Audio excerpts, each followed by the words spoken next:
The history of the art of animation is complex, and it involves varying methods of giving personalities and life to inanimate objects or drawings. In this video presentation, I'm going to delve into the early history of a specific type of animation, and that would be stop-motion animation.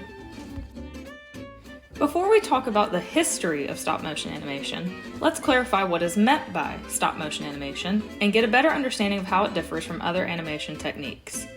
Stop-motion animation, or sometimes referred to as stop-frame animation, is the process of recording objects frame by frame and adjusting their position with each new frame. When the film rolls and the frames are played one after another, it makes the objects appear as though they are moving. While the reality of this illusion is that they are simply individual images of still objects and then the images are placed together, the outcome of this method provides a unique three-dimensional animation. This process is not too far off from other early animation techniques, such as those used in early Walt Disney films.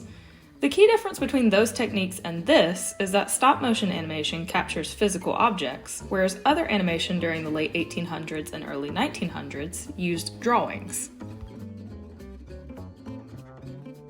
Now that we understand the basics of what stop-motion animation is, let's discuss where it all began. The first film ever created using the stop-frame technique was called The Humpty Dumpty Circus, and it was made by none other than J. Stuart Blackton and Albert E. Smith. It is debated on what year it was finally completed, though most sources conclude that it was 1898. Blackton and Smith made this film using a circus toy set and their daughter's dolls. The toy set they used can be seen in the picture. Unfortunately, there is not a lot of information about this film as far as how long it took to make, what the duration of the final product was, or other details due to its age and the fact that the film has been lost. We only have written records to prove the film's existence, and those records only provide a few details of which I've already stated. Nonetheless, the creation of the Humpty Dumpty Circus opened up new possibilities for the progression of animation technology, and that aspect alone makes it worth noting. Speaking of new possibilities, let's talk about the early stop-frame films that we do have access to today and the talented animators who created them. When researching the history of stop-motion animation, the film Fun in a Bakery Shop came up often as being a stop-motion film that continued the development of this type of animation. Fun in a Bakery Shop is one of the earliest stop-frame films that has survived the test of time. It was created and released in 1902 by Edwin Porter. During the film, which is only a minute and a half long, a baker is seen shaping faces into dough, which is what is considered to be the stop-motion aspect. This can also fall into the lightning sketch category of animation, since the creator is shaping the claymation figure during the filming process. Although Fun in a Bakery Shop is not a fully stop-motion animated film, it is important to acknowledge the contributions Edwin Porter made to the development of stop-motion animation. The next stop-motion animator that I'd like to talk about is Władysław Statowicz. Statowicz was a Polish-Russian animator, and his contributions to stop-motion animation have been sorely underappreciated. He created one of the first full stop-motion animated films, which we are still able to watch today. Statowicz commonly used dried insects as puppets for his productions. His best-known film is titled The Cameraman's Revenge, which showcases his use of dried insects for characters. The Cameraman's Revenge was created with dried beetles, grasshoppers, and dragonflies. He attached wires to the dried insects to act as limbs that could be easily adjusted between frames. This particular film is 13 minutes long and tells the story of two beetles that take part in adultery. Mr. Beetle, who is one of the main characters, cheats on his wife, Mrs. Beetle, with a dragonfly while on a supposed business trip.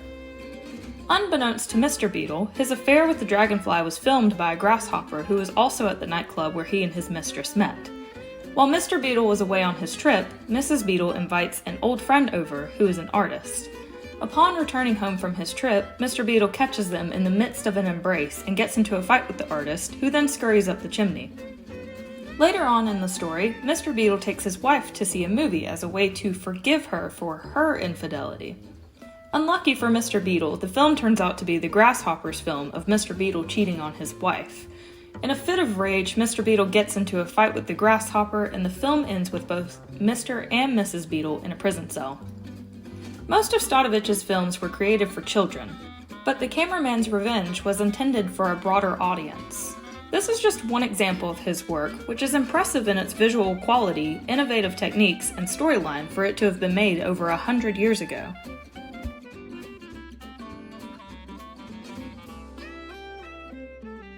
While there are numerous pioneers of stop-motion animation that provided groundwork for this method of animation, the final person that I would like to cover in this presentation is an innovative animator by the name of Willis O'Brien. O'Brien, who is referred to by some as the father of stop-motion, began his career in animation as a cartoonist.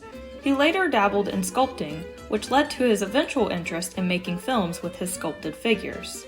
His first few productions were short films. The very first film he made using stop motion was in 1915, which he produced with the Edison's Biograph Company.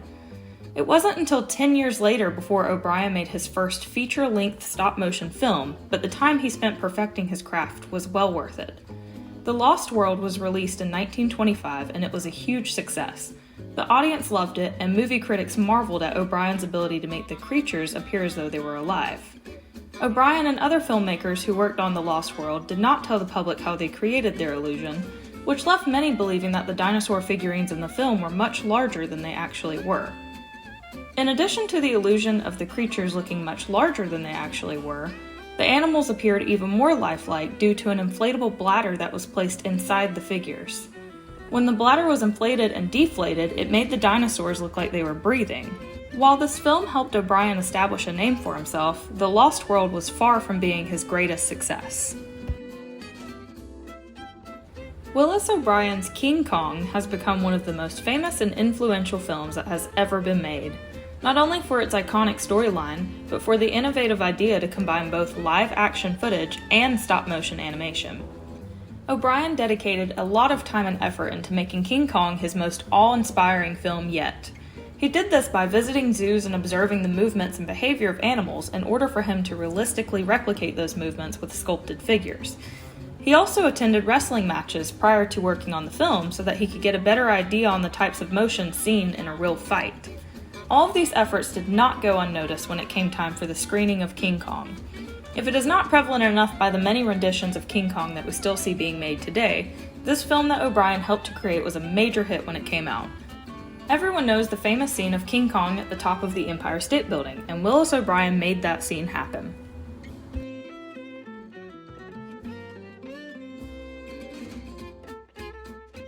Now that I've discussed some of the most influential people in stop-motion animation history, I want to turn the focus to the more technical side of this history lesson. While the process of creating a stop-motion animated film has always been a daunting and tedious task to take on, it would be an understatement to say that it used to be far more difficult of a process than what it is today. One of the issues that was involved with early stop-motion animation is the fact that the people working on the film could not easily see how the film was turning out as it was being made. Instead, they had to wait until the film was processed, and by that point there was no way to fix any mistakes. If the set got bumped into between frames and moved the figurines or anything similar went wrong, the entire film would be ruined. This makes the quality of early stop-motion animated films, such as Stodovich's The Cameraman's Revenge or O'Brien's The Lost World, even more impressive. Another complication with early stop-motion animation is that the creators of these films had to find innovative ways to make their figurines appear lifelike without having the ability to go back and edit the film later. This led to ideas such as the inflatable bladder used in The Lost World, or observing real animals in order to get the exact movements right for King Kong. The last and fairly obvious complication for any filming during this time, but especially stop-motion animated films, was the lack of efficiency of early cameras. They could not shoot many frames per second, the camera itself could not synchronize sound with what was being filmed, and it was not as simple as the push of a button. All of these obstacles go to show how truly innovative some of these early films were, and how dedicated early stop-motion animators had to be in order to bring their vision to life. Just to recap on some of the influential stop-motion animators that I spoke about today, Blackton and Smith were the first animators to make a stop-motion film, or at least the first to make a record of it. Edwin Porter made one of the first films that incorporated stop-frame animation that we are still able to watch today. Władysław Stadowicz made what is widely believed to be the first fully stop-motion animated film. And last but certainly not least, Willis O'Brien made legendary contributions to stop-motion animation, which gave him the nickname the father of stop-motion.